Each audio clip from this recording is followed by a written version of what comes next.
your destiny forever? In the eyes of that poor young woman, the man standing before her was nothing more than an exhausted package courier, a stranger to share a brief conversation with by the rusty railing of an old apartment block. She had no idea that beneath the worn-out jacket and dusty helmet stood a man who ruled skyscrapers, a powerful executive who had quietly fallen for her. A great secret was waiting for the right moment to be revealed, turning simplicity into a love story she had never imagined possible. But before the story begins, please write in the comments which region you're watching from. Don't forget to like and subscribe so the Stories with Meaning channel can continue to grow and bring you even more inspiring stories.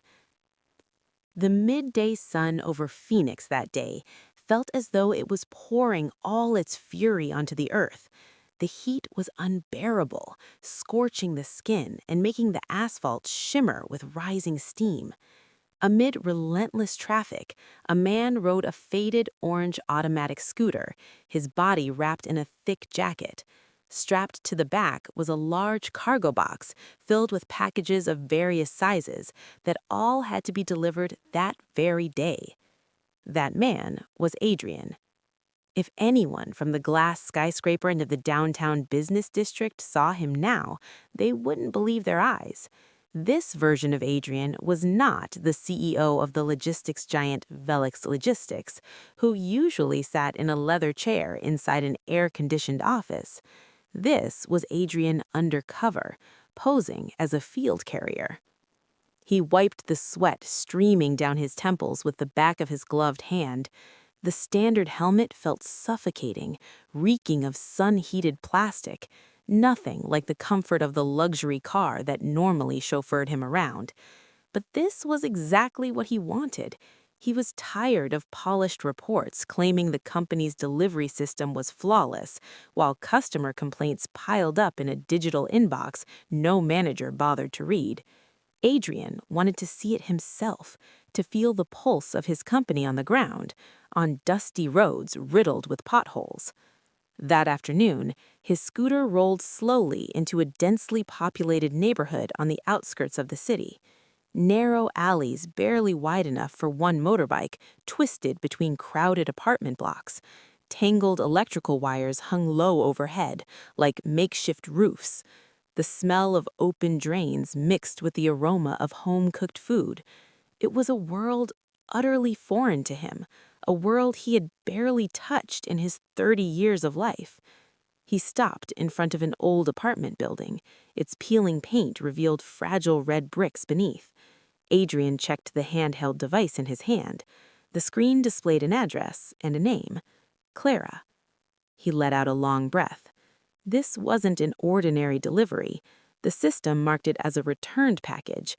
In the courier world he'd just begun to understand, returned packages were nightmares. They often meant angry sellers, disappointed buyers, and couriers becoming easy targets for blame. Adrian braced himself.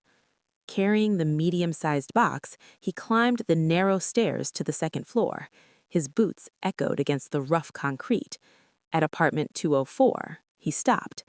The door was old, worn at the bottom, yet clean and well cared for. A faded welcome mat lay neatly outside. He knocked 3 times. "Delivery," Adrian called, mimicking the tone of seasoned couriers.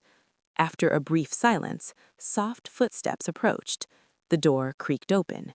Adrian froze. Standing before him was a young woman wearing a simple light blue dress, its color dulled by countless washes.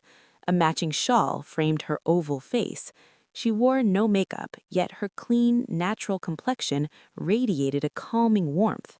There was a bead of sweat on her forehead, flour smudged on her sleeve. She'd clearly been working. But what caught Adrian most were her eyes.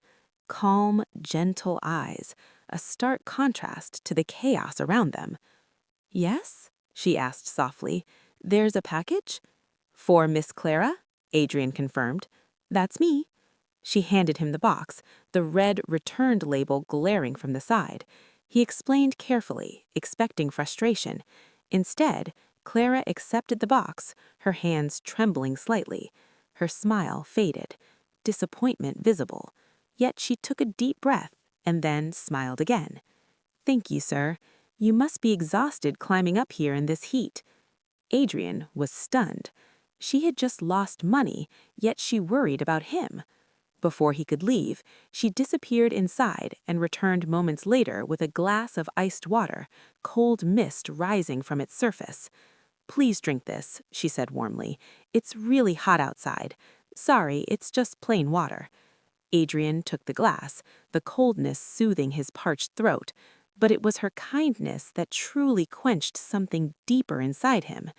During his life as a wealthy man, he'd been offered rare wines and luxury coffees. None of them ever tasted as good as this simple glass of water. "Thank you," he said sincerely. "May your loss be replaced with something even better." Clara smiled brightly. "Amen. Drive safely." And in that moment, Adrian knew his life had just begun to change. Adrian nodded respectfully, then turned and walked down the stairs. Each step felt lighter than the last. When he reached his scooter, he didn't start the engine right away. He sat still for a moment on the sun-heated seat, his gaze drifting upward toward the second-floor balcony where Clara lived. He placed a hand over his chest. His heart was beating in an unfamiliar rhythm, not from caffeine, not from the adrenaline of shareholder meetings. This was different, warm, calming. Clara didn't know who Adrian really was. She didn't know that the man she had just offered water to was the owner of the logistics company delivering her packages. She wasn't kind because he was powerful. She wasn't kind because he was wealthy. She was kind simply because she was human, someone who treated another human with dignity. Adrian finally started the engine.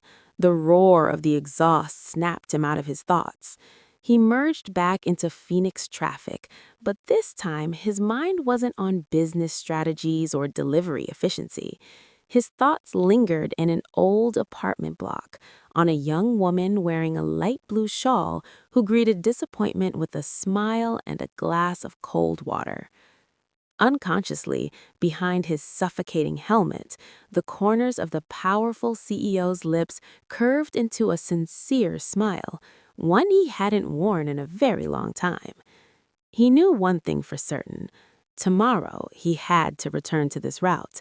He had to find a reason to see her again, not as a CEO, but as a courier, someone eager to learn the true meaning of sincerity.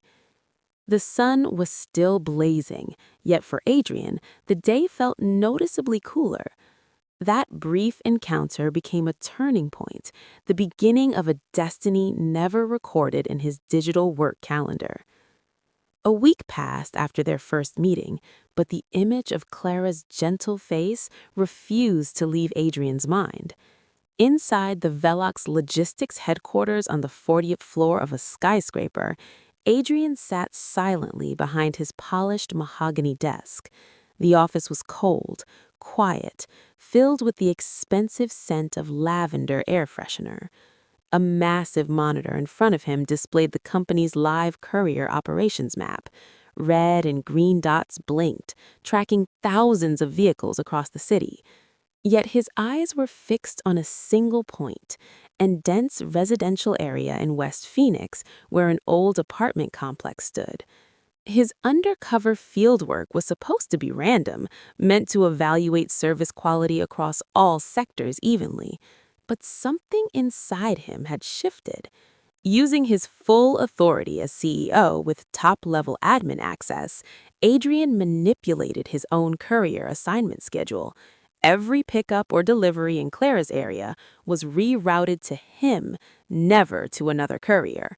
He called it field research. He told himself he wanted to study the behavior patterns of small online sellers like Clara. But his heart knew the truth. He missed that unfamiliar warmth.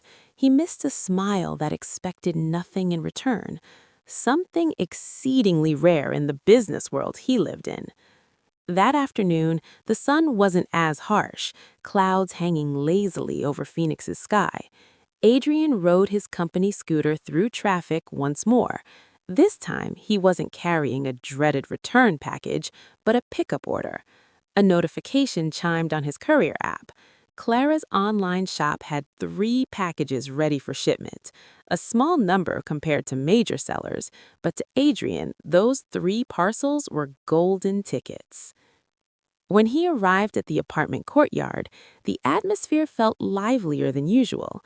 Children chased a plastic ball across cracked concrete, while groups of women sorted vegetables nearby. Adrian parked his scooter by the familiar utility pole covered in old service stickers. Some men smoking at the security post nodded at him, greeting him casually as the courier guy. He returned the nod politely, feeling an odd sense of belonging, accepted as a part of the community, not a distant outsider. As he headed toward the stairs, his steps suddenly stopped. Near the rusty iron fence separating the parking area, he saw her. Clara was struggling to drag a medium-sized burlap sack, her face flushed from the strain, the delicate veins in her neck tightening as she pulled.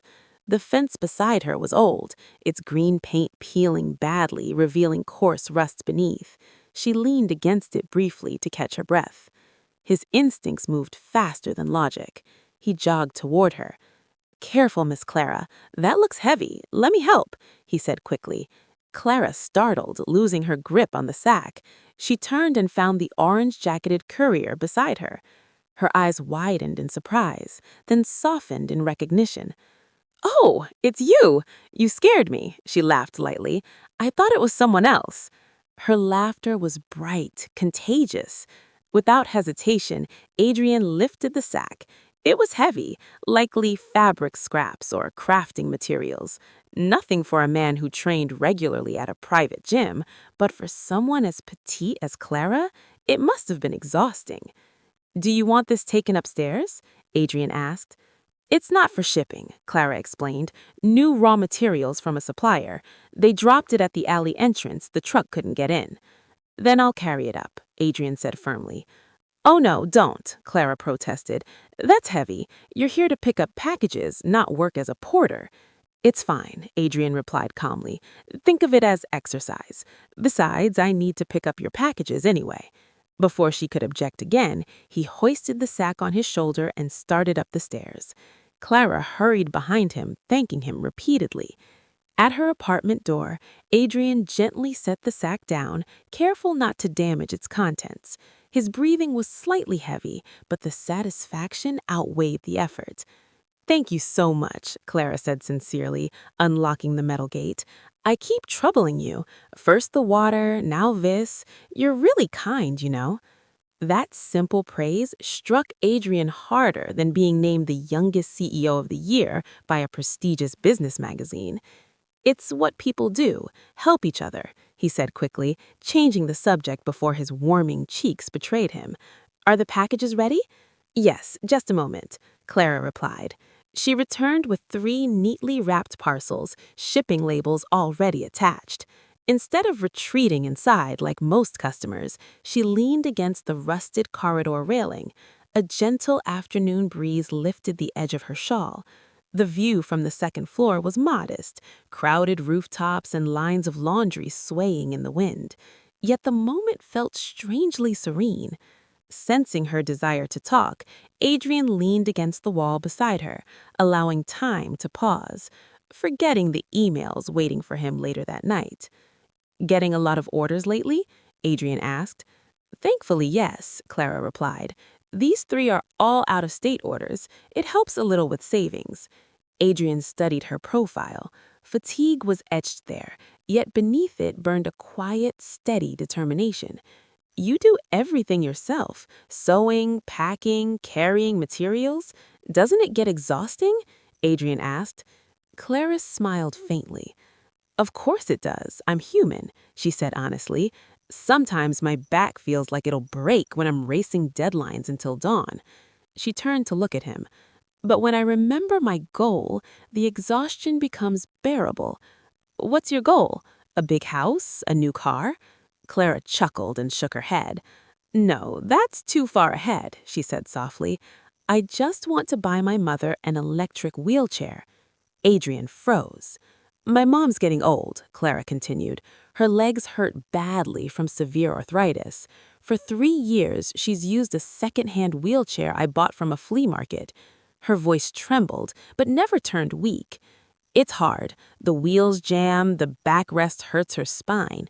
I want to buy her an electric one, thick cushions, comfortable, so she can go out in the mornings without waiting for me to push her."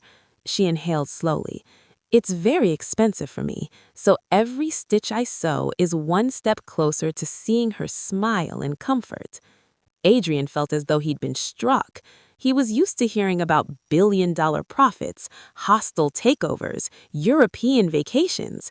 And here, in a narrow apartment corridor with a rusted railing, he encountered a dream so simple, yet so profoundly noble. The price of an electric wheelchair to Adrian was nothing more than the cost of a single business dinner with a corporate client. He could have taken out his phone right then and there, made a transfer, or ordered his staff to send the best wheelchair on the market straight to this address. But he stopped himself. He realized that if he did that now, he would be destroying Clara's dignity. He would be trampling on the purity of her struggle. Money that appeared suddenly from a stranger disguised as a courier would feel suspicious, even humiliating. "That's a truly noble dream, Clara," Adrian said at last. His voice came out hoarse.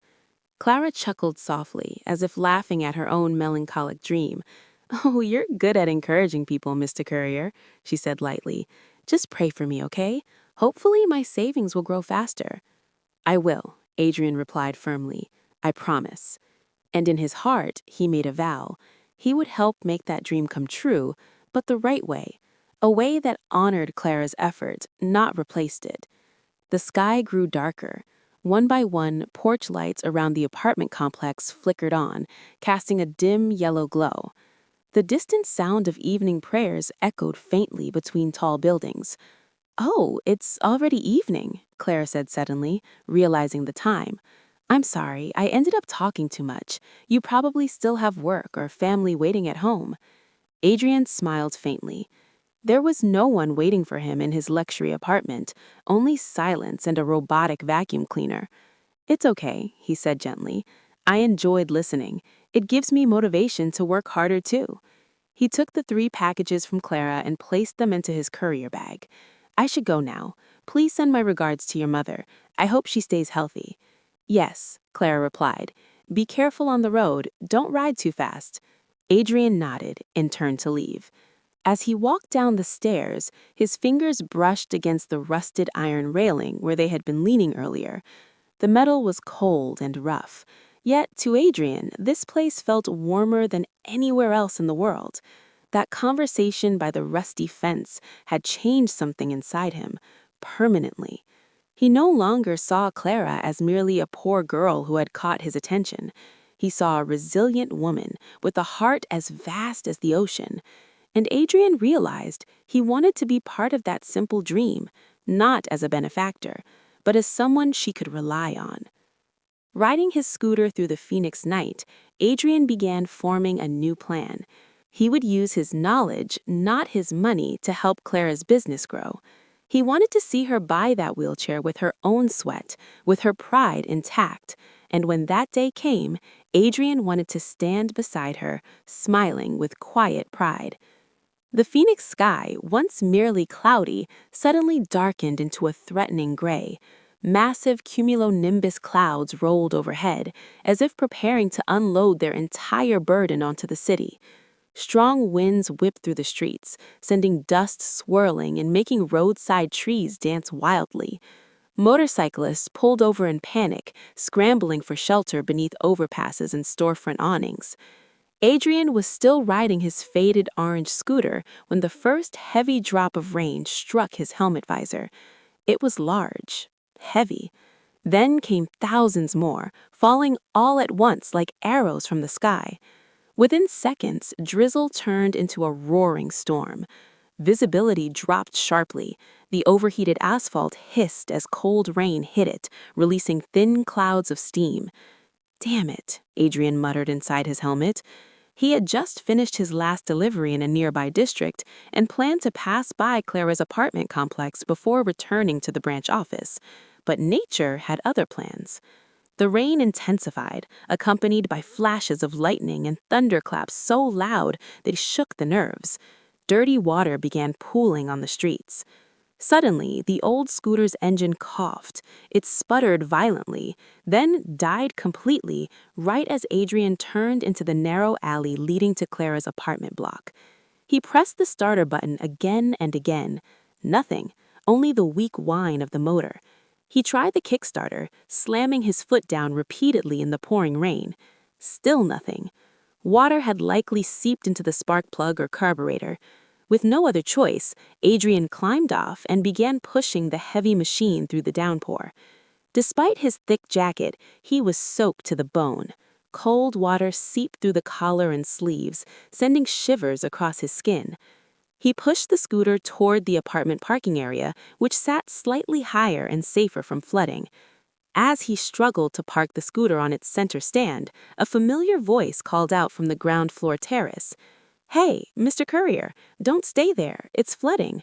Come up here." Adrian turned, wiping rain from his blurred vision. There, standing under the narrow terrace roof, was Clara. She was holding an umbrella, her face filled with concern as she looked at him drenched like a stray cat. Without hesitation, Clara ran through the rain towards him, holding the umbrella over his head. "Come on, get inside," she urged. "Let's take shelter at my place upstairs. It's worse down here."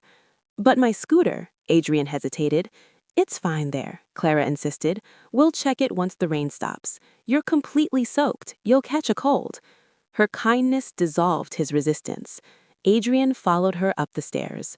The sound of rain pounding against the tin roofs was deafening, like thousands of stones falling from the sky. Strangely, that noise created a private silence between them. They reached the small terrace in front of Clara's unit. It was narrow, no wider than 5 feet, lined with potted plants arranged neatly on metal shelves. Despite the limited space, it felt cozy and protected. Clara placed the wet umbrella in the corner. "Sit down," she said. "I'll get you a dry towel." "Goodness, your jacket is soaked all the way through." She hurried inside. Adrian stood awkwardly on the terrace. He removed his wet helmet and placed it on the floor. His once neat hair now hung flat and messy. Water dripped from his nose and chin. He felt cold, yet a strange warmth spread through his chest watching Clara fuss over him. Moments later, she returned with a clean white towel and a glass of hot sweet tea, steam rising fragrantly. "Here," she said kindly, "dry your hair first. Sorry, the towel's a bit rough, but it's clean. Drink the tea, it'll warm you up." "Thank you so much," Adrian said sincerely, taking the towel. "I'm sorry for all the trouble. My scooter suddenly stalled out front." "Things like that happen," Clara replied calmly. "And this storm is scary today. It's dark like nighttime already." She pulled over a plastic chair for him. Adrian sat down. His thick, soaked jacket felt heavy and sticky against his skin. Without thinking, feeling uncomfortable, he unzipped his jacket and slowly took it off.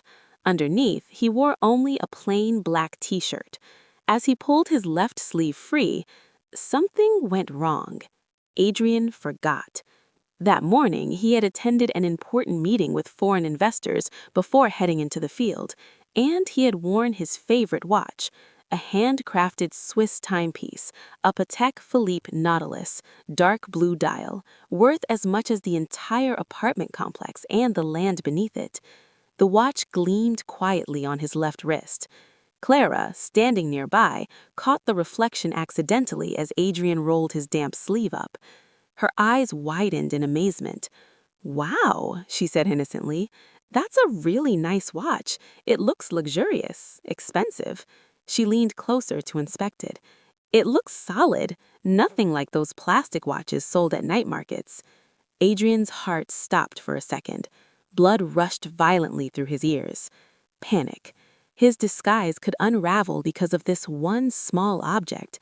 How could a courier whose scooter often broke down own a watch worth hundreds of thousands of dollars?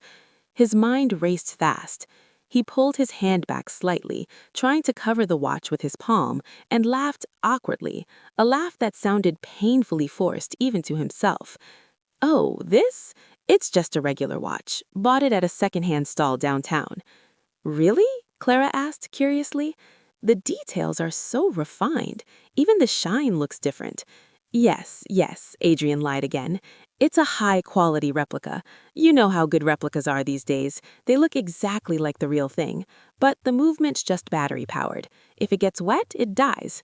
He silently prayed that Clara knew nothing about luxury watches. Clara nodded. Her face relaxed. A simple smile returned to her lips. "Oh, a replica," she said cheerfully. "No wonder it looks so good. It's like the ones actors wear in those TV dramas my mom watches. You've got good taste, Mr. Courier. Even if it's a replica, when you wear it, it looks real."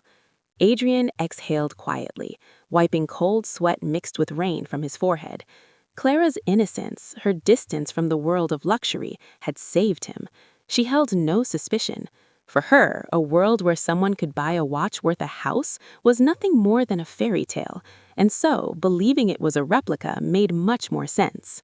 "Thanks, miss. Just trying to look a bit stylish while working," Adrian said with a light chuckle, trying to ease the tension, at least the tension he felt himself.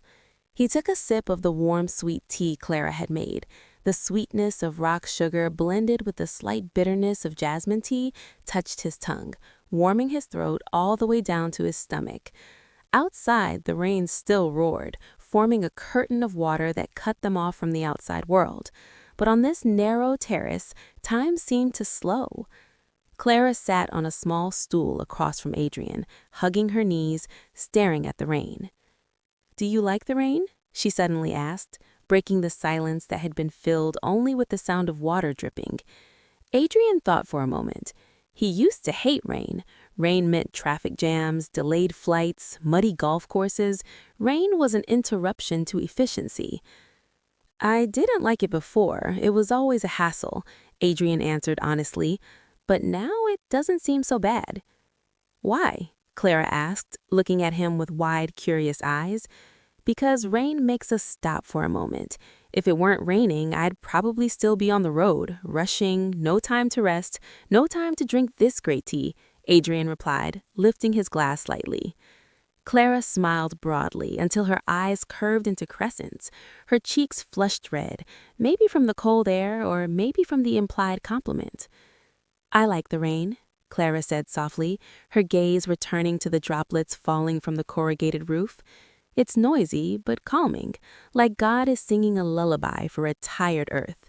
When it rains like this, I remember my childhood. I used to play in the rain until my mom scolded me.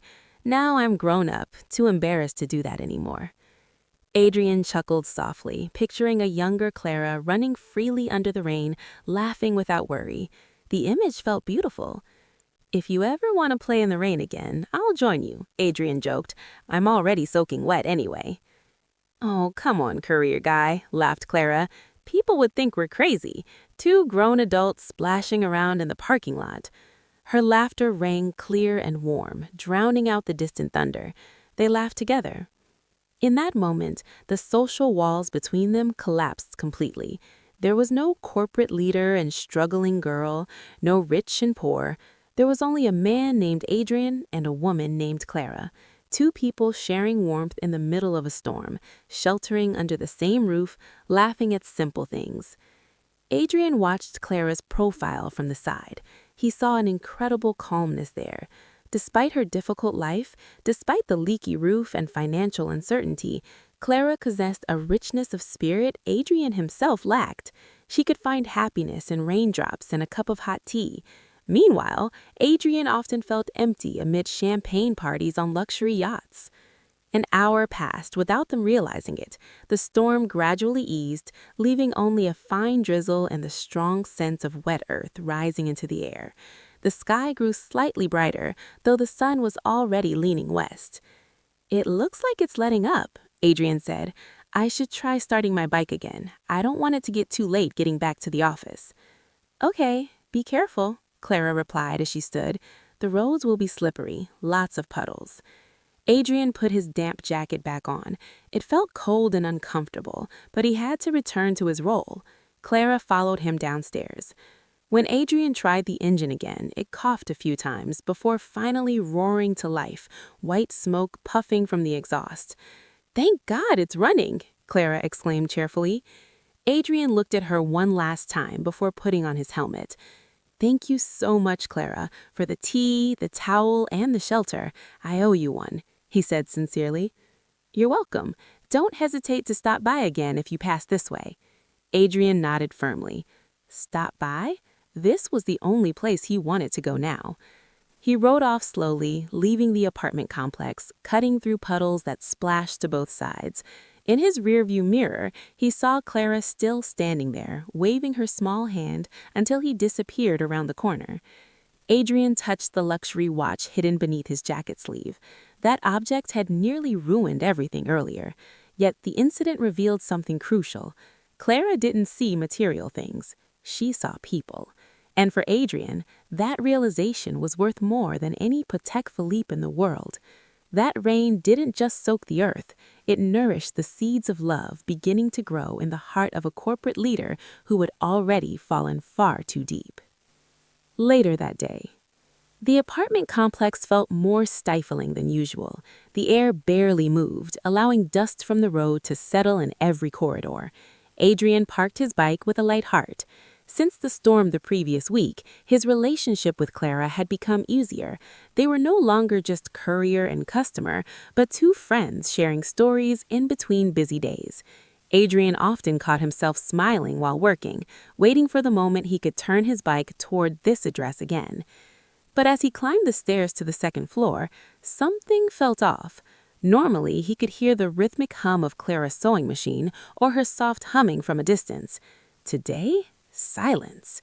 Unit 204's door was tightly closed, unlike usual. A bad feeling crept in. Adrian quickened his steps and knocked gently. "Delivery," he called, forcing cheerfulness. No answer. He knocked again, harder. "Miss Clara, it's me. I'm here to pick up a package." Slow, dragging steps sounded from inside. The lock turned, and when the door opened, the smile vanished from Adrian's face. Clara stood before him in a heartbreaking state. Her eyes were swollen and puffy, her nose red, tear tracks still visible on her pale cheeks. Her shawl, usually neat, was slightly disheveled. There was no warm smile, but an empty, desperate stare. "Courier guy," she greeted hoarsely. Adrian's protective instinct flared instantly. "Clara, what happened? Is your mom sick again?" he asked urgently, nearly forgetting boundaries as he fought the urge to steady her shoulders. Clara shook her head weakly and stepped aside, letting him in, something she rarely did unless it was serious. Inside, chaos told the story. Used tissues littered the floor. Fabric scraps lay everywhere. On the sewing table, Clara's phone rested with the screen still lit, showing a long list of outgoing calls. "The raw materials are gone," Clara said softly, then broke down again, covering her face as her shoulders shook. Adrian stood silently for a moment, absorbing the situation. He let her cry, staying close as quiet support. "Tell me slowly," he said gently. "What materials? Where did they go?" Taking a shaky breath, Clara explained, "I got a big order, wedding souvenirs for 500 guests. The event is in 3 days. I ordered special velvet fabric from another state a week ago. The seller said it was shipped via Lightning Logistics, but it still hasn't arrived." Adrian frowned. That was a competitor to his own company. He knew their warehouse management issues well. "Did you check the tracking number?" Adrian asked. "Yes, every hour. It just says in process. I've called customer service non-stop for 3 days. Today, I finally reached a person, but they just told me to wait. I need that fabric now. If it doesn't arrive today, I won't finish sewing 500 wallets. I'll be fined. Worse, I'll disappoint the bride. My business reputation will be destroyed." For a small business owner like Clara, trust was everything. One failure could end it all. Her savings for her mother's wheelchair would vanish. Adrian looked at her with deep concern. He could easily cover the loss 100 times. He could have fabric flown in by helicopter. But he knew that wasn't what Clara needed. She needed a solution, not charity. "May I see the tracking number?" Adrian asked. Clara handed him the phone. Adrian studied the codes, his logistics-trained mind immediately spotting the anomaly. "This is a standard service," he muttered. "Clara, this package isn't lost." Her eyes widened with hope. "Really? Then why hasn't it arrived?" "This is what we call a low-ping loop," Adrian explained smoothly. "Your package is stuck in the Kakung sorting warehouse because the address label was likely damaged or misrouted into the wrong sorting bay. The system registers it as received, but physically the package never makes it onto the delivery truck. That's why the status keeps bouncing back to the warehouse." Clara stared at him in disbelief. "How do you know all that, courier guy?" Adrian realized he'd gone too technical. He cleared his throat lightly. "Well, I'm a field guy too, miss. Couriers have community groups. We share info about issues like this. Kakung Warehouse has this problem a lot when it's overloaded." "So what should I do?" Clara asked desperately. "I called again and they told me to wait another 72 hours. I don't have that kind of time." "Don't go through the regular channel," Adrian said firmly. "If you just complain or ask when it'll arrive, they'll only give you scripted answers." He pulled a small piece of paper and a pen from his utility vest. "Here, this is what you say. Call again, read this exactly." Adrian wrote quickly. His handwriting was neat, upright, and decisive, revealing his true nature. He handed the paper to Clara. "Tell the operator," Clara guided her, "I want to request a level 2 escalation. My package status is stuck at the Kakung hub with indications of a missort. Please issue a priority ticket directly to the warehouse supervisor for a physical inspection in the problem area. I need the priority ticket number now." Clara frowned at the unfamiliar terms. "Escalation? Missort? Will they even understand if I say this?" "They'll be startled," Adrian replied confidently. "When you use technical language, they'll assume you're an insider or someone who understands logistics. They won't dare brush you off. Customer service has a panic button for critical callers. We're pressing it." Clara looked at him hesitantly, but she had no other option. In his eyes, she saw unwavering confidence, the confidence of a leader, even wrapped in a worn courier uniform. "All right, I'll try," she said softly. With trembling hands, Clara dialed customer service again and put the call on speaker. After a few rings, a woman answered in a flat tone. "Good afternoon, Lightning Logistics, customer service. How may I assist?" Clara glanced at Adrian. He nodded firmly. "Hello, I'm calling to complain about a package with tracking number—" Her voice shook slightly. "The status hasn't changed for 3 days." "Please wait, we'll create a report," the operator replied lazily. Adrian gestured sharply for Clara to interrupt. "Excuse me," Clara cut in, her voice growing firm. "I'm not requesting a standard report. I want to file a level 2 escalation." Silence. Keyboard typing stopped. "What do you mean, ma'am?" the operator asked cautiously. "My package is stuck at the Kakung hub. The repeated status indicates a missort."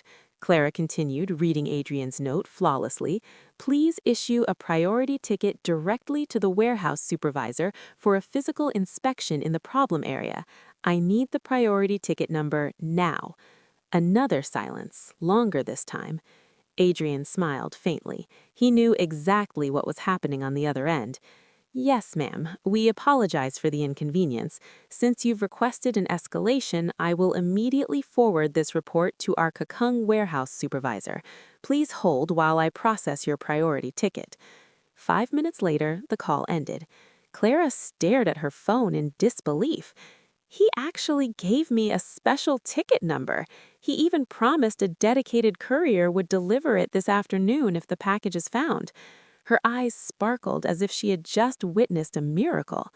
"See?" Adrian said with a satisfied smile. "Sometimes you just need to know how to speak their language." "You're amazing," Clara said in awe. How do you know magic phrases like that? Adrian scratched the back of his head awkwardly. Street experience, miss. Life on asphalt. He learned tricks. They waited anxiously. Adrian didn't leave, claiming his bike needed to cool down. In truth, he wanted to be certain the package arrived. Clara served more hot tea, this time with a plate of freshly fried bananas she'd bought from a neighbor. 2 hours later, a motorcycle stopped outside the apartment. A courier shouted from the door. Clara jumped up and rushed to the door. Sure enough, a courier from the rival company stood there, carrying a large sack of velvet fabric. "Sorry about the delay, ma'am. This is a priority delivery from the warehouse. The label was torn, so it ended up in the return bin. Good thing you reported it detailed. We found it fast." Clara received the package with trembling hands. Overwhelmed, she hugged the sack as if it were treasure. "Thank God! Thank you so much." After the courier left, Clara turned to Adrian. Tears welled up again, but this time they were tears of joy. "If you hadn't been here," she said softly, "I don't know what would have happened. I might have gone bankrupt. I might have lost my customers. You didn't just help me, you saved my life and my mother's." Adrian stood still, his chest tightening. He hadn't spent a single dollar, only shared a fragment of his knowledge, yet the impact was enormous. "I'm glad I could help," he said quietly. "Now you should focus on sewing. The deadline's tight, right?" Clara wiped her tears and nodded firmly. "Yes, I'll work through the night. I can make it." "Stay strong," Adrian said. "Good people always find a way." As Adrian descended the stairs, he realized something fundamental had changed. Before, he was drawn to Clara because of her kindness. Today, he saw her vulnerability, and for the first time in his life, he felt proud to be someone's support. Not because he was rich, but because he was present. Clara didn't need his money. She needed his presence, his intelligence, his support. Inside the small rental room, Clara watched Adrian's back disappear. Admiration slowly transformed into something deeper. He wasn't just an ordinary courier. Beneath the orange uniform lay charisma and sharp intelligence, a mystery that made her heart race every time she thought of him. Without realizing it, she began anchoring her hopes to that simple man. 5 days passed. Physically, nothing changed in the apartment complex. The sun still rose in the east, vegetable vendors still shouted at dawn, car horns still echoed through the narrow streets. But for Clara, one color was missing, the bright orange of a worn courier jacket that usually brought warmth to her afternoons. Across the city, in Phoenix's financial district, a very different scene unfolded. Inside a soundproof glass boardroom on the 40th floor of the Velux Tower, tension was thick enough to cut with a knife. Adrian, the supreme leader, sat at the head of a long oval marble table made of black marble. The courier jacket was gone, the helmet, the worn gloves. Adrian was back to his true form. He wore a charcoal gray Italian tailored suit that fit his tall frame perfectly. His hair was slicked back with expensive pomade, revealing sharp, authoritative features. On his wrist, the Patek Philippe he once hid now gleamed proudly under the crystal lights. "We've suffered a data breach in our Sumatra warehouse systems," the operations director said, pale-faced, pointing at red graphs on the screen. "3 major vendors are threatening to terminate contracts unless we fix the distribution chaos within 48 hours. Adrian rubbed his temples. That was why he disappeared. The very afternoon he helped Clara with the velvet fabric, an emergency call came from headquarters, a fatal management crisis. As captain of the ship, Adrian had no choice but to abandon the lifeboat and retake the helm. "Prepare an internal audit team," Adrian ordered calmly, his deep voice cutting through the room. "I want a full report on my desk within 1 hour. Freeze the problematic distribution routes. Shift everything to backup channels. Retail customers must not feel any impact." His commanding aura left no room for debate. The executives nodded and rushed out to work. When the room finally emptied, his mask of authority slipped. His shoulders sagged as he turned his chair towards the panoramic window overlooking Phoenix. Skyscrapers stood tall. Cars on the freeway looked like ants in neat lines. Adrian exhaled slowly, gazing westward through the haze, searching for an imaginary coordinate where an old apartment complex stood. Lunch hour, he murmured, glancing at his expensive watch. I should have been sitting by that rusty fence right now, drinking sweet iced tea, listening to Clara talk about her newest customers. The longing came crashing in without warning. It felt strange, almost cruel. He was standing at the top of the world, surrounded by luxury and power, yet his heart was left behind in the simplest place of all. He missed Clara's sincere smile, not the calculated smiles of business partners. He missed being called the Courier guy, said with warmth, not Mr. Director, spoken with fear and formality. Meanwhile, on the balcony of the public housing complex, Clara sat on the plastic chair where Adrian usually rested. On the small table in front of her were 2 glasses. One held warm tea for herself. The other was filled with cold orange juice, made intentionally in extra portion, just in case that orange scooter appeared at the corner of the alley. Condensation on the glass slowly melted, water dripping onto the table, a silent sign that the drink had been waiting far too long. Then, the sound of a motorcycle engine approached. Clara's heart leapt. She quickly adjusted her shawl and stood up. A wide smile bloomed on her lips. A motorcycle stopped at the parking area. The rider wore an orange jacket with the Velux Logistics logo, but Clara's smile instantly faded when the man removed his helmet. It wasn't him.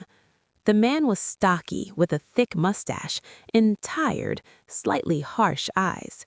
He parked the bike roughly and shouted from below, without bothering to climb up. "Package for Clara, 2nd floor," he barked in a hoarse voice. Clara hurried down, her steps heavy, her chest tight. When she reached him, the new courier handed her a small package without a smile. "Sign here, miss, quickly. I've got a lot of deliveries," he said curtly, thrusting a digital scanner toward her. Clara signed the screen with trembling fingers and handed the device back, but she didn't walk away. 5 days of worry and curiosity finally spilled over. "Excuse me, sir, may I ask you something?" she asked hesitantly. The courier frowned, clearly annoyed. "Ask what?" "The courier who usually delivers here, the tall guy, fair-skinned, rides the same orange automatic scooter. Why haven't I seen him these past few days? Is he sick or something?" Her heart pounded as she waited for the answer. The man looked confused, trying to recall. "Who? This route's handled by me and another guy. The other one's short and dark. No one matches that description." Clara froze. She realized something painfully fatal. She had never known the courier's real name.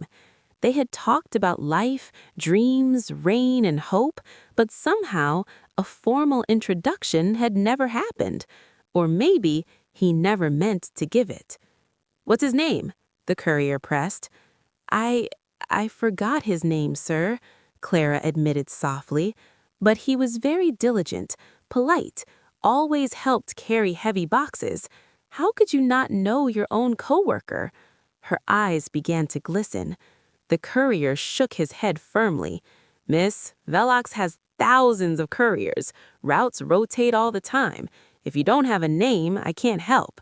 Besides, he was probably a temp. Freelance workers quit all the time. Can't handle field work, then disappear without a word." The words hit Clara's chest like a sledgehammer. Disappear without a word. "Oh, I see," she whispered, her voice barely audible. "All right then, I'm leaving," the courier said, revving his engine and speeding off, leaving behind a cloud of dark exhaust that burned her lungs. Clara stood frozen by the roadside, dust swirling around her, yet she felt nothing. The sense of loss was far more painful than she had imagined. She felt foolish, naive. How could she feel so close to someone whose name she didn't even know? How could she anchor her comfort to a stranger who could vanish like the wind? She climbed the stairs slowly. On the balcony, she saw the glass of orange juice, no longer cold. The ice had completely melted, leaving it bland and lifeless, just like her heart. Clara sat back down on the plastic chair, staring at the rusty fence where they used to talk. She could still remember how his back leaned against it, how his laughter broke the silence of the afternoon, how his calm eyes looked at her when she talked about her mother. Was it all just a coincidence? She whispered to the evening breeze. Was his kindness just standard customer service? And now that his task was done, he simply left. Tears slid down Clara's cheeks. She wasn't crying over the loss of a helpful courier.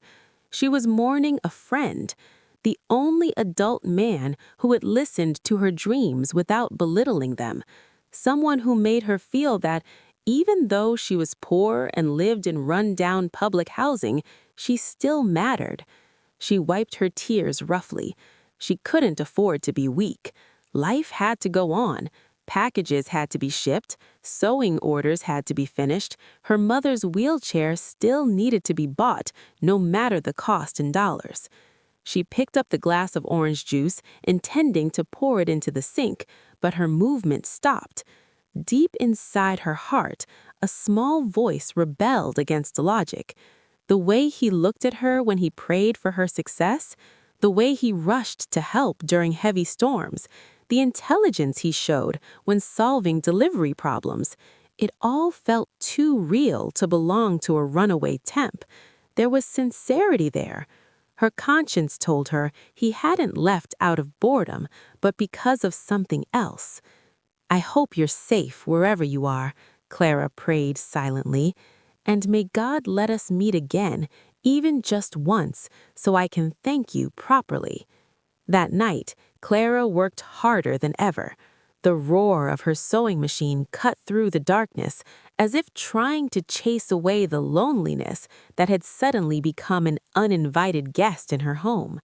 Yet every time a motorcycle passed on the road below, her ears sharpened, her heart hoping, only to be disappointed again.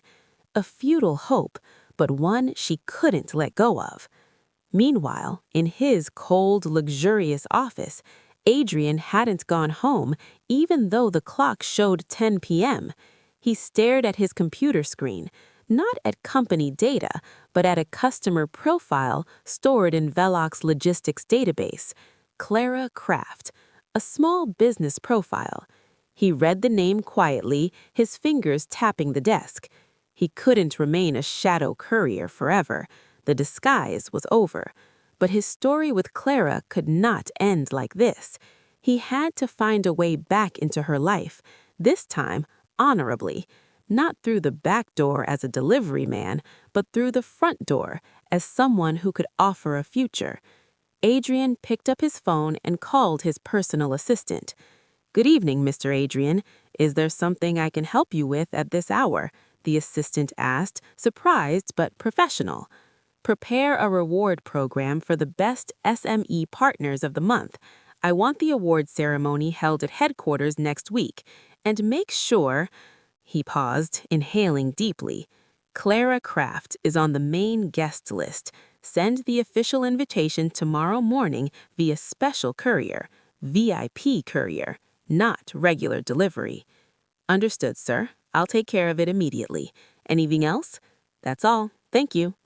Adrian ended the call, a faint smile forming on his lips. A new plan was in motion. If fate had separated them on dusty streets, then he would create a new fate, one that reunited them in a place worthy of her. Clara might think the courier had vanished into thin air. She didn't know he was only changing clothes, preparing to meet her again on a higher stage. That morning, sunlight filtering through the ventilation slots in Clara's room felt unusually dim, as if sharing her gloom. A full week had passed since the disappearance of the courier, who had unknowingly filled the empty space in her heart. It felt like a month. Time dragged painfully.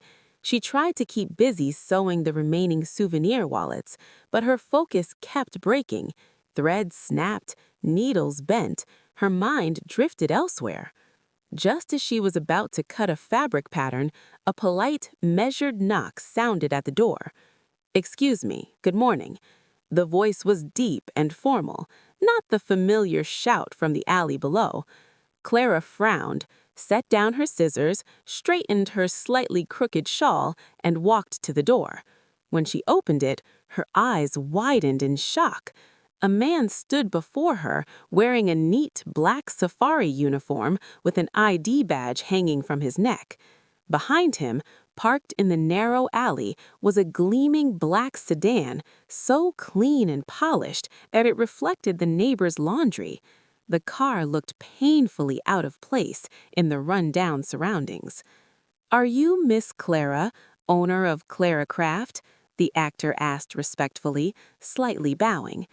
"Yes, that's me," Clara replied nervously, her thoughts racing.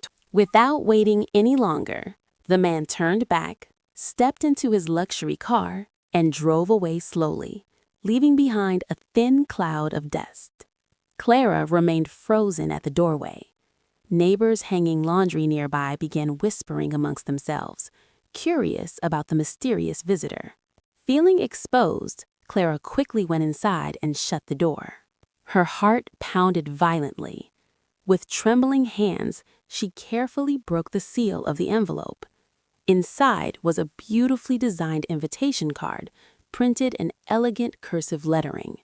"To Miss Clara, owner of Clara Craft, we cordially invite you to attend the Velux Logistics Small Business Partner Appreciation Event, where you have been selected as a nominee for this year's Inspirational Partner Award. The event will be held at Velux Tower Headquarters, 40th floor, Phoenix, Arizona. Your presence is highly anticipated for a direct discussion with our executive board regarding the development of small and medium enterprises." Clara read the letter again and again, making sure her eyes weren't deceiving her.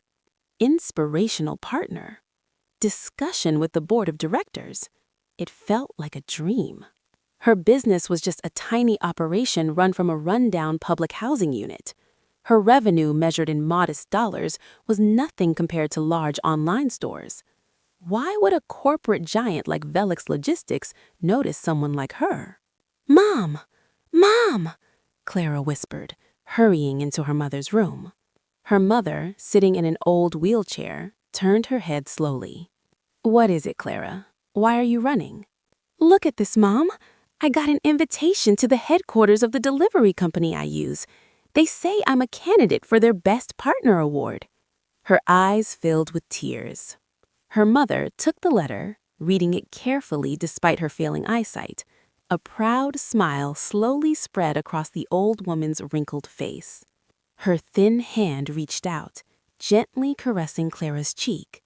"God has answered. This is the answer to your midnight prayers. God knows how hard you've worked. Go, my child. Don't be afraid. Show them that even a daughter who lives in public housing has golden quality." Her mother's support became fuel for Clara's courage. Though fear and insecurity still whispered in her heart, she decided to go. The day of the event. Clara stood in front of the plastic wardrobe mirror, fidgeting nervously. She didn't own any formal office attire. Her closet held only simple daily dresses. In the end, she chose the best outfit she had, a plain burgundy long dress with a neat cut. It was 2 years old, but still well kept. She paired it with a cream-colored shawl, pressed smooth to look more professional. "Bismillah," she whispered, steadying herself. She took a ride-share motorcycle towards downtown Phoenix. Along the way, the scenery changed dramatically, from narrow, crowded alleys to wide boulevards lined with towering skyscrapers. Glass buildings shimmered in the sunlight, forming massive walls that seemed to separate the world of the wealthy from ordinary lives. The motorcycle stopped right in front of the main lobby of Velux Tower. Clara stepped down awkwardly, straightening her slightly wrinkled dress. As she entered the building, a blast of cool air conditioning washed over her skin, a stark contrast to the desert heat outside. The lobby was enormous. The floor was polished Italian white marble, so shiny she could see her reflection. The ceiling soared high above, adorned with a massive crystal chandelier. People walked briskly in tailored suits, leather shoes clicking sharply across the floor. The air was filled with the scent of premium coffee and expensive perfume. Clara felt painfully small. She clutched her imitation handbag tightly to her chest, as if it were a shield. She felt like an ant lost at a banquet of elephants. Some people glanced at her briefly, perhaps surprised to see someone dressed so simply in such an elite business tower. Their looks made her courage shrink. For a moment, she wanted to turn back, crawl into bed, and hide. But the image of her mother's proud smile held her in place. She took a deep breath and walked towards the reception desk, long and grand like a royal banquet table. "Good morning," Clara said nervously to the beautiful receptionist whose makeup was flawless. "Good morning, ma'am. May I see your invitation?" Clara handed over the cream-colored envelope. The receptionist reviewed it, typed something into her computer, and her expression shifted, becoming noticeably more respectful. "Ah, Miss Clara, you're a VIP guest of Mr. Adrian. Please proceed to the private elevator on the right and press the 40th floor button. Mr. Adrian's personal assistant is already waiting for you." The CEO? Clara thought, stunned. She hadn't expected to meet a manager, not the CEO. Why would a CEO have time for a small seller like her? With hesitant steps, Clara entered the private elevator. It was different from the regular ones, lined with wood panels and mirrors, its floor covered in thick carpet. As the elevator ascended, her ears rang slightly from the pressure change. The digital numbers climbed rapidly. 10, 20, 30, 40. The doors opened. The office. The atmosphere was quiet, refined, and luxurious. Thick carpeting muted every footstep. The corridor walls were adorned with abstract paintings worth more than her entire livelihood. A young woman in stylish office attire stood waiting. "Welcome, Miss Clara. I'm Sarah, Mr. Adrian's secretary.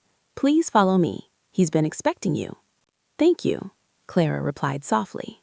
As she followed Sarah down the long corridor, her heart pounded harder with every step. What kind of man is this Adrian? She wondered.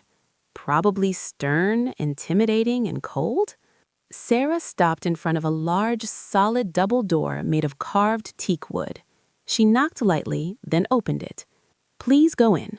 Mr. Adrian is inside." Sarah stepped aside, letting Clara enter alone, and closed the door behind her. Clara walked in carefully, her feet sinking into the plush carpet. The room was enormous, at least 3 times the size of her entire apartment. On the left were luxurious leather sofas. On the right stood a massive, immaculate desk. But the most breathtaking sight was the floor-to-ceiling glass wall revealing the city of Phoenix spread beneath the clouds. A man stood with his back to her, facing the window. He wore a perfectly tailored gray suit, tall, upright, powerful, hands tucked into his pockets, radiating authority. Clara froze in the center of the room. Her insecurity surged violently. "What am I doing here? I'm just Clara, a patchwork wallet maker."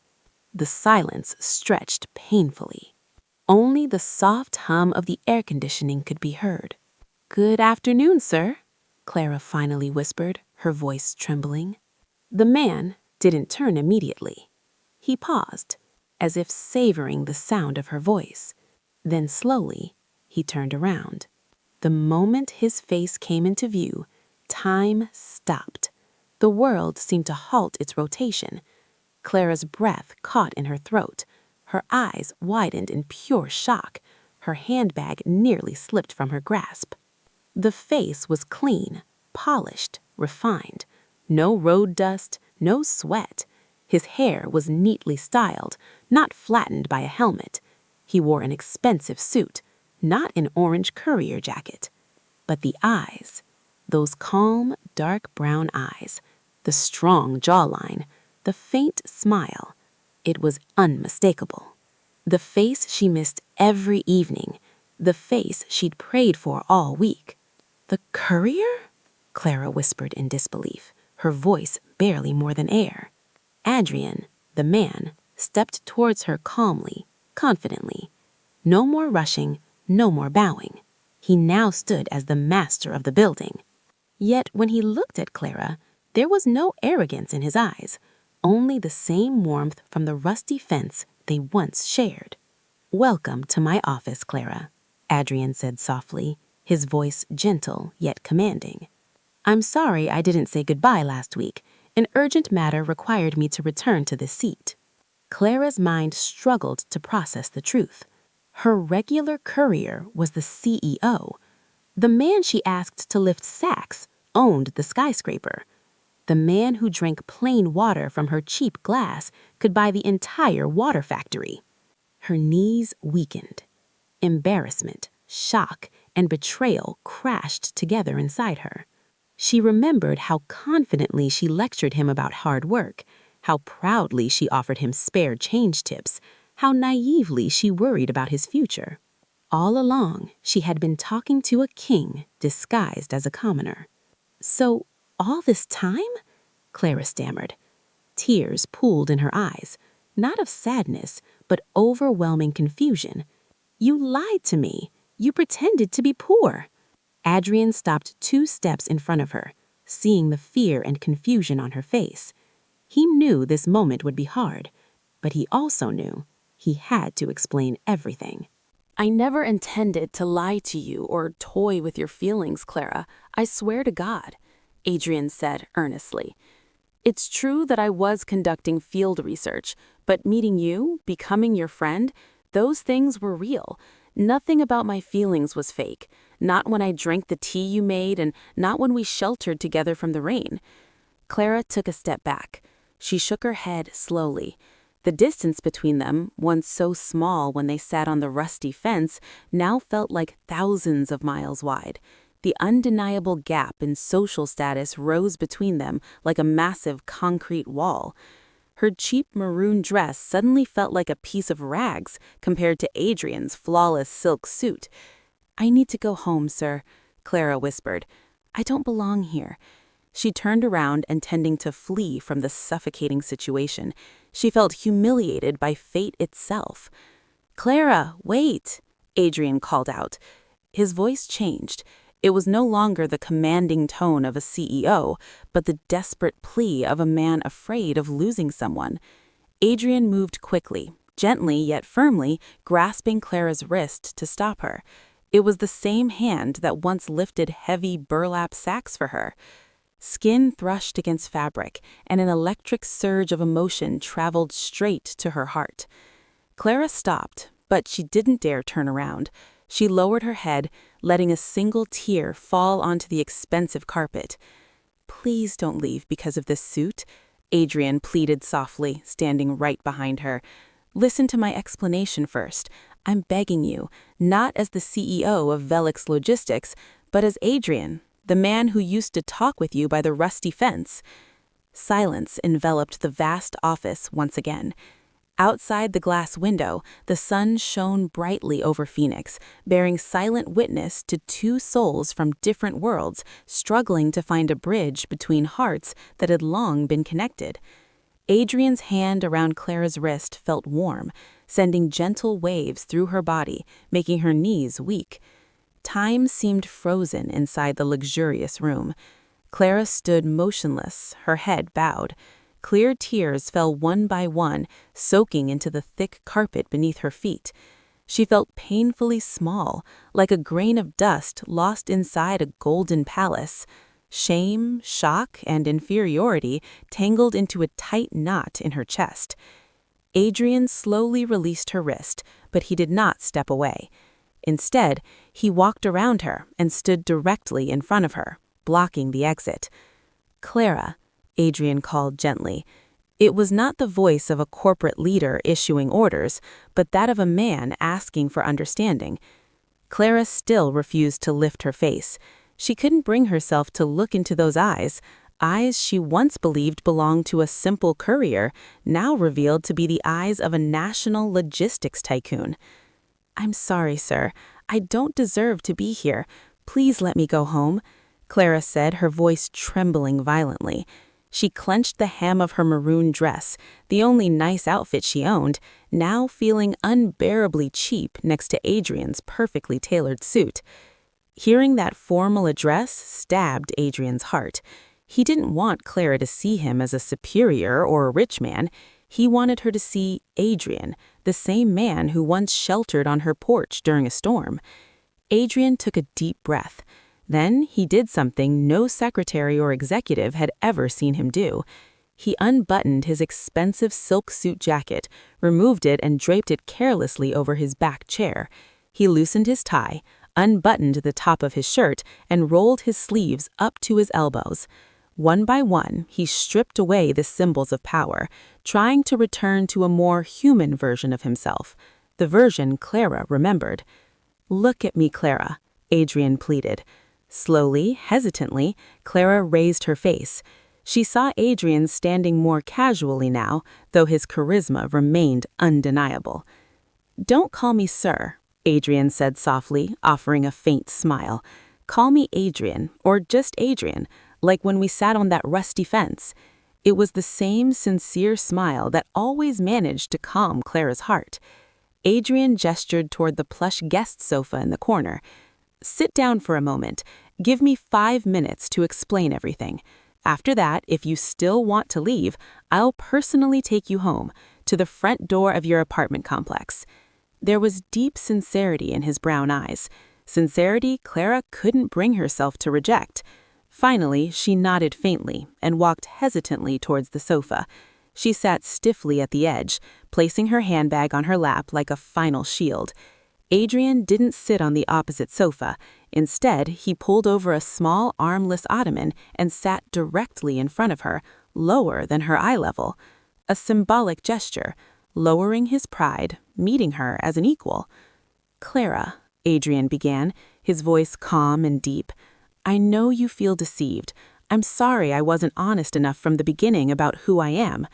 But believe me, my decision to go into the field was never about playing with anyone's feelings. I was tired of fake reports in that building. I wanted to see the real world." Clara listened, eyes still wet. "And in that real world," Adrian continued, his gaze drifting as memories replayed, "I found something I never had in that skyscraper. In my world, people approach me because of money. They smile because they want contracts. They're polite because they fear my position. My life is full of exhausting pretenses." Adrian looked straight into Clara's eyes. "But you were different. That day when you delivered that annoying return package, you welcomed me with a glass of cold water. You didn't know who I was. You didn't know how much money I had. You were kind simply because you saw me as a human being. For the first time in a long while, I felt valued, not as the CEO of Velux Logistics, but as an ordinary man who was thirsty." Tears streamed down Clara's cheeks again, but this time not from pain, but from being deeply moved. "But we live in different worlds, Adrian," Clara whispered hoarsely. "You live in the clouds, I live on the ground. You wear silk suits, I wear market dresses. You have thousands of employees. I'm just a neighborhood seamstress. It doesn't make sense for you to want to be close to me." Adrian shook his head firmly and leaned closer. "Our worlds might be different materially, Clara, but our souls connect. Do you remember our talks by the rusty fence, when you said your biggest dream was to buy an electric wheelchair for your mother? At that moment, I realized you possessed a wealth I didn't have. You have a rich heart, a steel mentality that doesn't give up. That's worth far more than all the shares I own in this company." He took a breath, then continued more softly but with conviction. "Money can be earned. Positions can disappear overnight. but the sincerity of a woman who's willing to sit with a man on a narrow porch during a storm without caring about status, that's rare. And I don't want to lose something that rare. Clara fell silent. Adrian's words shattered her defenses. She felt the raw honesty of the man before her. He wasn't boasting. He was revealing his loneliness and finding its remedy in her. "So, you weren't angry when I tipped you 25 cents?" Clara asked innocently, recalling the awkward moment from last week. Adrian burst into laughter, full, warm laughter that echoed through the vast office and dissolved the remaining tension.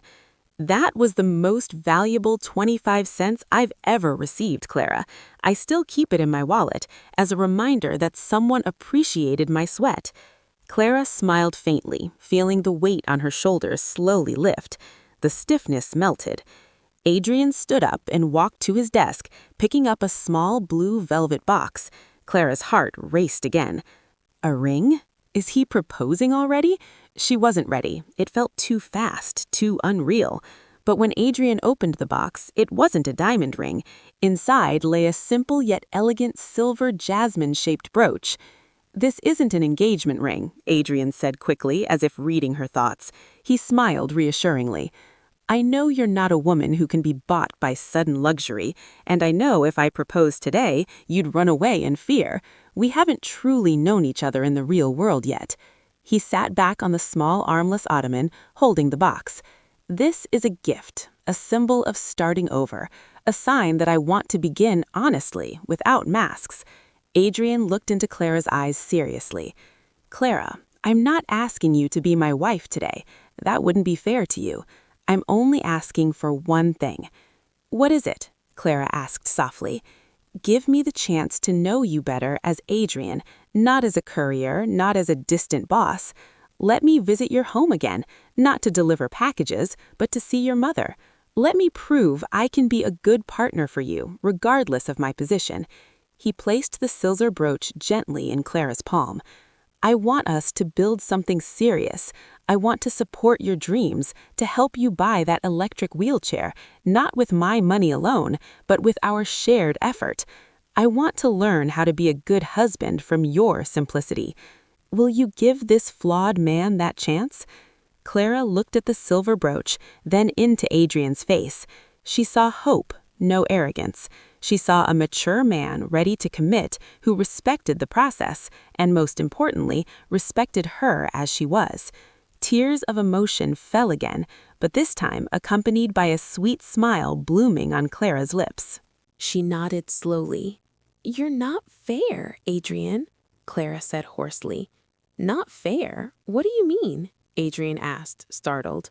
"You're way too good with words," Clara replied between happy tears. "How am I supposed to say no when you speak with that much sincerity?" she teased softly. Adrian let out an immense sigh of relief, as if a crushing weight had finally been lifted from his shoulders. He took Clara's hands and held them firmly with both of his. This time, Clara didn't pull away. She allowed the warmth of his hands to envelop her cold fingers. "Thank you, Clara. Thank you for accepting the real me," Adrian said with deep gratitude. "But you have to promise me one thing," Clara said, her courage slowly returning. "Anything. I'll do it," Adrian answered without hesitation. "When you come to my place, don't use that luxury car," Clara said seriously, then smiled. "The neighbors will go crazy. They'll think I'm keeping some kind of magic goblin that brings rich guests." Adrian burst out laughing. "Deal, Madam Boss. I'll ride that orange scooter again whenever I visit you, just for you." Adrian stood and gently invited Clara to stand as well. He guided her toward the massive glass wall.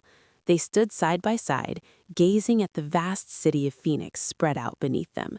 Towering buildings, crowded roads, and rows of houses that looked tiny from such height.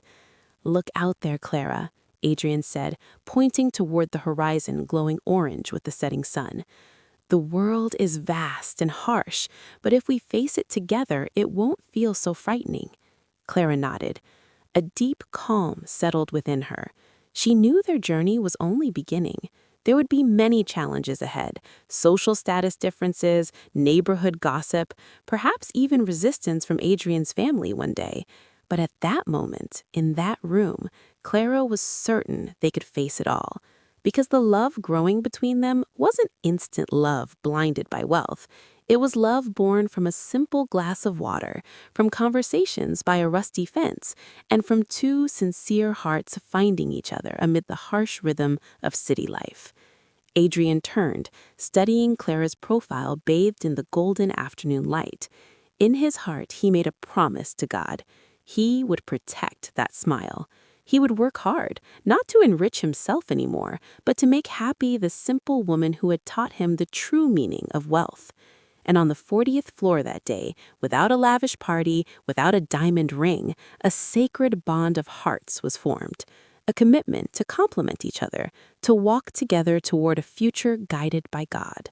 The story of the poor girl and the wealthy boss did not end at a wedding altar that day.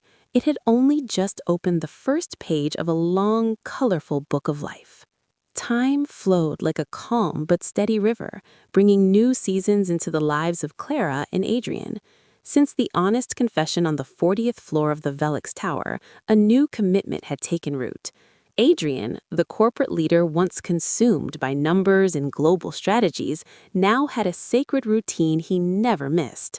Every Saturday afternoon, he shed his expensive suits, wore a simple polo shirt, and rode the orange scooter, now fully repaired, toward an apartment complex in West Phoenix. For the residents there, seeing Adrian arrive carrying martabak or fresh fruit soon became normal.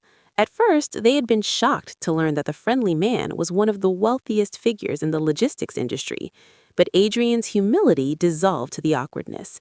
He sat on the floor at the neighborhood guard post, listened to complaints about trash fees, and helped children fix bicycle chains. He truly kept his promise to enter Clara's world, not pull her away from it. 6 months passed. That afternoon, a delivery truck stopped in front of the apartment complex. Clara came down the stairs with a radiant smile, Adrian following behind her. It was a historic day, not because Adrian bought her a gift, but because Clara had finally fulfilled her greatest dream with her own hard work. From the truck, workers unloaded a brand new electric wheelchair. It had thick, comfortable cushions, a supportive headrest, and an easy-to-use control lever. The wheelchair was paid in full by Clara, using savings from the rapidly growing profits of Clara Craft. Thanks to Adrian's management guidance, not financial handouts, but lessons in production efficiency and digital marketing, her business income had tripled. When the wheelchair was brought into their unit, Clara's mother cried with emotion. Her wrinkled hands traced the smooth armrest. This is for me, my child?" she asked, trembling. "Yes, Mom, this is from my sewing," Clara said, kneeling in front of her. "Now you can go for morning walks to the park without waiting for me to finish cooking. Just move this lever." Tears of happiness streamed down Clara's face. Adrian stood at the doorway watching with a heart full of pride. Clara didn't need his wealth to be happy, and that realization convinced him even more that she was his final harbor. "Thank you, Adrian. Thank you for guiding Clara to become so smart in business," her mother said. Adrian smiled gently and kissed the back of her hand. "Clara is strong because of your prayers, ma'am. I only helped a little." That moment became a turning point for Adrian. There was nothing left to wait for. Exactly 1 year after their first meeting as courier and recipient, Adrian planned something meaningful. No luxury restaurant, no private island. He knew Clara wouldn't want extravagance. He wanted to propose in a way that honored their story. That afternoon, Clara was busy packing hundreds of souvenir wallets with the help of 3 neighborhood women she now employed. Her business had grown into a community empowerment hub. Suddenly, the sound of a motorcycle stopped outside, followed by a familiar knock. "Excuse me, delivery." Clara froze. She hadn't ordered anything. When she opened the door, she froze. There stood Adrian, wearing the same worn Courier jacket, standard helmet, and cloth gloves from the day they first met. But this time, he wasn't holding a sad return package. In his hand was a small maroon box tied with gold ribbon. "Why are you wearing that outfit again?" Clara asked, half laughing, half confused. Adrian lifted his helmet visor, sweat on his face, his smile bright. "I'm here to deliver a future package for Miss Clara. Will you accept it?" Clara covered her mouth as a realization dawned. The women inside cheered and teased loudly. Adrian knelt on one knee on the simple concrete porch and opened the box. Inside lay a white gold ring with a delicate jasmine leaf design, matching the silver brooch he once gave her. No oversized diamond, just timeless elegance. "Clara," Adrian said, his voice steady but nervous. "A year ago, I came here as a stranger searching for myself. In this home, I found where my heart belongs. You taught me that true wealth isn't bank balances, but sincerity and gratitude." He took a deep breath, locking eyes with her. "I'm Adrian, a man with flaws who happens to carry responsibility at work, and I want to marry you. I can't promise a life without problems, but I promise to always stand by your side, just like when we faced the storm on this porch. Will you marry me?" Clara burst out crying, nodding repeatedly. "Yes, Adrian, I do. I really do." He slipped the ring onto her finger. It fit perfectly. Cheers erupted through the corridor. 3 months later, they were married. Adrian kept his promise not to intimidate Clara's family with luxury. They chose an outdoor garden wedding in a park on the edge of Phoenix, decorated with jasmine flowers and warm rustic wood. Guests were a unique mix: corporate executives in suits and neighbors from the apartment, couriers, and community members sitting side by side. No VIP sections. Clara looked radiant in an ivory wedding gown she designed herself, her shawl draped gracefully. The most touching moment came during the blessing ceremony, when her mother, now confident in her electric wheelchair, cried as Adrian bowed before her.